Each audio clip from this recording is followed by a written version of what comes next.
রাজধানীর আদাবর থানায় করা পোশাক শ্রমিক রুবেল হত্যা মামলায় গ্রেপ্তার হয়ে রিমান্ডে আছেন ১৪ দলের শরিক বাংলাদেশের ওয়ার্কার্স পার্টির সভাপতি ও সাবেক সংসদ সদস্য রাশেদ খান মেনন। বুধবার ঢাকা মহানগর গোয়েন্দা পুলিশ সূত্রে জানা গেছে, রিমান্ডে জিজ্ঞাসাবাদে দেশের মানুষের প্রতি শেখ হাসিনার চরম ক্ষোভের কথা জানিয়েছেন মেনন। জিজ্ঞাসাবাদে ওয়ার্কার্স পার্টির সভাপতি বলেন, ১৯৭৫ সালে জাতির পিতা শেখ মুজিবুর রহমানকে সপরিবারে হত্যার কারণে এদেশের মানুষের প্রতি চরম ক্ষোভ ছিল শেখ হাসিনার। তাই তার আচার আচরণ এমন ছিল যে দেশের মানুষ মরুক বা বাঁচুক এ নিয়ে কোনো মাথা ব্যথা নেই। উনি চেয়েছিলেন শুধু ক্ষমতা। আজীবন ক্ষমতায় থাকার লোভ তাকে পেয়ে বসেছিল। এই মানসিকতাই তার জন্য কাল হয়েছে। তিনি বলেন, ছাত্র জনতার আন্দোলনকে কেন্দ্র করে আওয়ামী লীগ সরকার পতনের আগে তৎকালীন প্রধানমন্ত্রী শেখ হাসিনাকে আমরা অনেক পরামর্শ দিয়েছিলাম, তিনি আমাদের কোনো কথাই শোনেননি।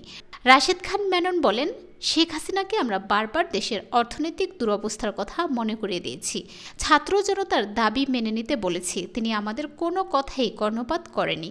পুলিশ, আনসার, বিজিবি এবং সেনাবাহিনীর উপর নির্ভর করে তিনি ক্ষমতায় থাকতে চেয়েছিলেন।